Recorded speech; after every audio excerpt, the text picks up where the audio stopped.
Olá pessoal, sou Anderson, professor de Geografia. Na aula de hoje nós vamos continuar aí o estudo do mundo urbano, vamos encerrar a temática das cidades e vamos falar um pouquinho aí sobre o êxodo rural.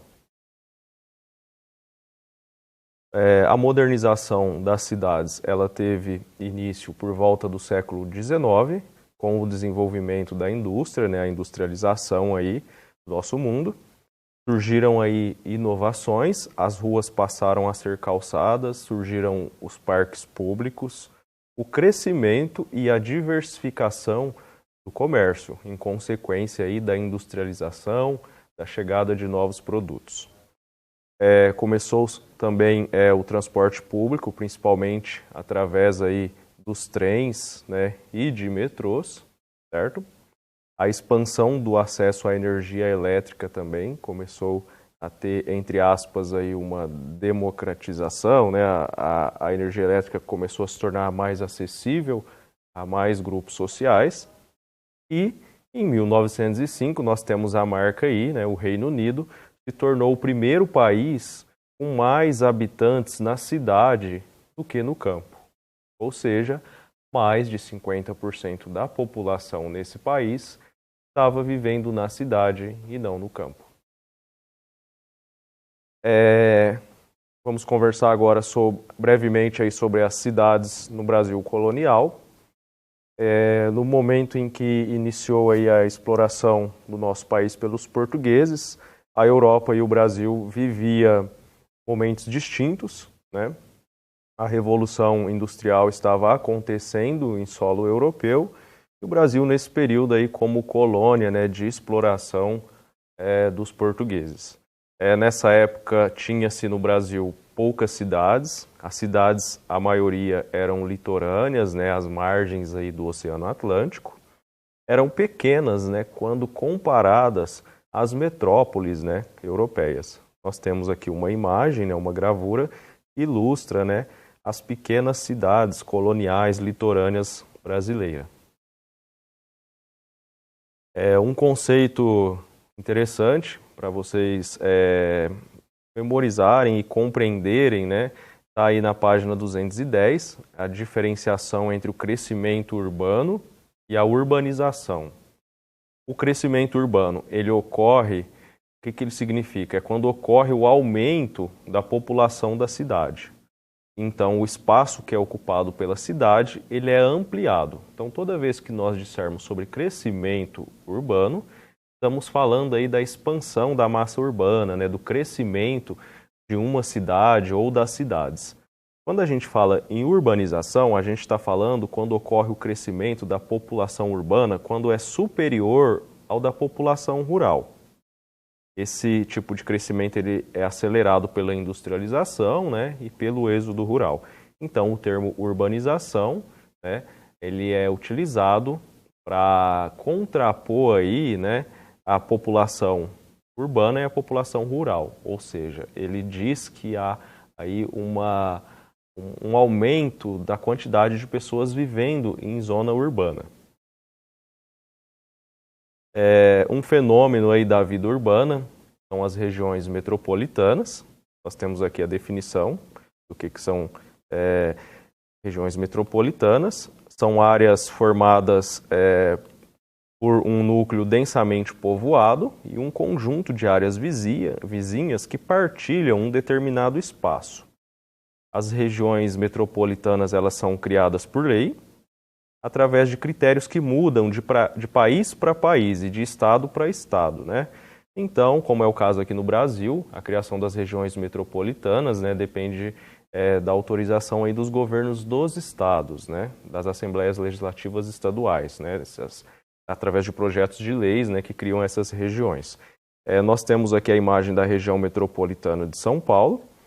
A gente observa aqui o município de São Paulo e os municípios aqui vizinhos que compõem, né, a região metropolitana do estado de São Paulo, como, por exemplo, Guarulhos, São Caetano do Sul, Diadema, São Bernardo do Campo e todos os outros municípios que estão aqui circunscritos, né, nessa região metropolitana. As regiões metropolitanas, elas são formadas por um conjunto, então, de cidades, compostos por uma cidade núcleo e várias cidades adjacentes, como a gente acabou de ver. São Paulo, a cidade núcleo, no caso da região metropolitana de São Paulo, né, e as cidades que estão à sua volta, né, são as cidades aí adjacentes. As regiões metropolitanas, elas partilham diversos serviços públicos e de infraestrutura entre esses municípios, né, como estradas, redes de água e de esgoto, aeroportos, né. Nós temos aqui uma imagem, né, principalmente aqui da capital, né, da cidade de São Paulo, que é a cidade núcleo aí da região metropolitana de São Paulo. No entanto, a região metropolitana não é só um fenômeno aí das capitais, né? Como a gente disse, precisa de autorização, né, de ser aprovado na Assembleia Legislativa, sancionado pelo Poder Executivo Estadual. Nós temos no estado de São Paulo, por exemplo, a região metropolitana de Ribeirão Preto, né? Cidade aqui da nossa região. Essa região metropolitana foi criada em 6 de julho de 2016, através da Lei Complementar Estadual 1290. Ela é composta por 34 municípios. O município aqui núcleo, no caso, é Ribeirão Preto, né, que de acordo com a estimativa do IBGE de 2019 tinha 703 mil habitantes. O segundo município mais populoso dessa região metropolitana é Sertãozinho, né, com cerca de 125 mil habitantes. A gente observa que os municípios adjacentes, como por exemplo Sertãozinho, Dumont, Pontal, Morro Agudo, né, e essa região metropolitana, a gente tem aqui na legenda as sub-regiões que compõem ela. A gente pode observar aqui no mapa, bem aqui no canto superior esquerdo, o município de Barretos, né? Então, ele não está na legenda, então Barretos não faz parte dessa região metropolitana, certo? Então, é importante a gente observar aí que as regiões metropolitanas, elas não estão presentes só nas capitais. As regiões metropolitanas, muitas vezes, elas formam conurbação. Esse é um conceito importante, né, para que vocês compreendam, tá? A gente tem aqui a definição dele, vamos fazer a leitura. A conurbação ocorre quando duas ou mais cidades, devido ao seu crescimento horizontal, se unem, formando uma aglomeração urbana contínua. Quem não conhece o lugar pode pensar que se trata de uma única cidade, né? Mas, na verdade, as fronteiras ou os limites entre os municípios continuam existindo. Aqui tem uma imagem no canto esquerdo. Vocês podem observar aqui a placa de limite de municípios entre a cidade de Fortaleza e Maracanã. Então, a conurbação, a gente pode observar, essa imagem que exemplifica, é basicamente isso. Às vezes, ao atravessar uma rua, já não estamos mais no mesmo município, né? Se a gente não tem o conhecimento de que são municípios diferentes, a gente acaba achando que é uma cidade só. Não, mas existem limites ali, né, determinados, né? Continuando aí sobre as regiões metropolitanas, né?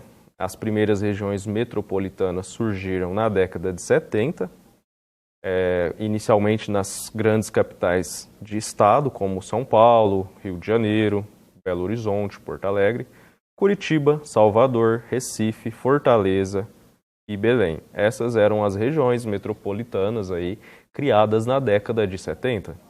Em 2015, já se observava aí uma expansão das regiões metropolitanas, né? Em 2005, tínhamos aí 69 regiões metropolitanas, né? Lembrando que esse número já foi ampliado, a exemplo da região metropolitana de Ribeirão Preto, que foi criada em 2016. Então, nós, atualmente, já temos mais do que esse número aqui de regiões metropolitanas. A imagem aqui ao lado, ela ilustra a região metropolitana de Campinas, né? Outra região metropolitana aí do estado de São Paulo. A gente observa aqui o município núcleo de Campinas e as cidades adjacentes, né? Como Valinhos, Vinhedo, Paulínia, Hortolândia, Jaguariúna, Indaiatuba, enfim, todos os outros municípios aqui circunscritos nessa área. Pessoal, nesse momento a gente termina aí o assunto das cidades, né? Vamos falar agora do êxodo rural. Acredito que talvez tenha sido um assunto que vocês já tenham tido contato em algum outro momento, né, da vida escolar de vocês. Então, a definição de êxodo rural, né, de maneira breve, é o movimento da população do campo em direção às cidades, né? São vários fatores, né, que influenciam esse movimento, que determinam esse movimento. No Brasil, no caso em específico do Brasil, foi a mecanização da lavoura, né, ou seja, a introdução de máquinas, de tecnologias no campo, né, tanto para plantio quanto para colheita. A miséria, né, do trabalhador rural, as condições, né, econômicas e sociais que o trabalhador rural estava submetido no campo, isso fez com que o trabalhador rural buscasse aí uma expectativa de uma vida melhor na cidade. E também a concentração de terras, né? Nós temos aí essa informação na apostila de vocês, na página 213, e 44% das terras, né, no Brasil estavam nas mãos de 1% dos proprietários, né? Então nós temos aí poucas pessoas com grandes áreas de terra, né? Também a industrialização, né, nas áreas urbanas, né? A chegada das indústrias, a sua implantação nas cidades, fez com que as pessoas migrassem do campo em direção à cidade, em busca de empregos, né, de acesso a uma renda melhor, em busca de melhores condições de vida. Nós temos a imagem aqui, né, podemos acompanhar aqui na legenda, ó, século XX, a migração de nordestinos, principalmente para o estado de São Paulo e para o Rio de Janeiro. Eles vinham em caminhões improvisados, né? Esses caminhões improvisados, eles eram conhecidos aí como paus de arara. Quando a gente vai falar do êxodo rural, é importante a gente falar, né, das consequências, né, que o êxodo rural trouxe, né, para a nossa população. Um deles é a redução da população no campo, né, diminuiu muito, né, a população que vive no campo, ou seja, o êxodo rural contribuiu aí para o processo de urbanização, ou seja, o crescimento aí da população que vive nas áreas urbanas. Promoveu o inchaço urbano, ou seja, as populações se concentraram muito nas áreas urbanas, nas cidades, e isso dificultou o planejamento urbano pelo setor público, né? Houve aí a insuficiência, né, da infraestrutura urbana em razão aí da falta desse planejamento, né? As cidades não estavam preparadas para receber um contingente populacional tão grande, certo? Então houve principalmente aí, ó, a deficiência de moradias, né, do acesso ao direito à habitação. Isso ocasionou o surgimento, né, de favelas, né, de comunidades, né, dificuldade de acesso às redes de água e esgoto, escolas e hospitais. Muitas vezes esses direitos estão aí distantes, né, das comunidades, né. Ocasionou também o desemprego, porque a oferta de vagas no mercado de trabalho não cresceu na mesma intensidade em que cresceu o número de pessoas vindo, né, morar na cidade. Surgiu também o fenômeno da marginalização social, as pessoas que estão aí à margem da vida social, em razão principalmente da dificuldade, né, de acesso à renda e acesso aos direitos básicos. Então, por isso, criou-se esse termo, marginalidade, quem está à margem, né, não está conseguindo aí acessar os direitos básicos de todo cidadão. Nós temos uma imagem aqui de uma comunidade, né, o Complexo do Alemão, no Rio de Janeiro, né? A gente vê aqui uma quantidade significativa, né, de habitações, né, irregulares, que não têm aí a mesma infraestrutura do que outras áreas da cidade, em consequência, principalmente, da desigualdade social e de renda, que acaba influenciando diretamente no acesso aos direitos básicos. Vamos refletir um pouco sobre o que a atividade 3, na página 214, está pedindo. Na atividade 3, para responder às questões, analise a ilustração a seguir que retrata um aspecto da mobilidade da população brasileira, relacionado ao sistema agrícola e a certos problemas da sociedade urbana, né? Observem essa imagem, o que vocês podem visualizar aí, né? O que a gente vê? O que está acontecendo? O que está no horizonte dessa imagem, né? A gente vê aqui edifícios, né? Provavelmente que é uma zona urbana.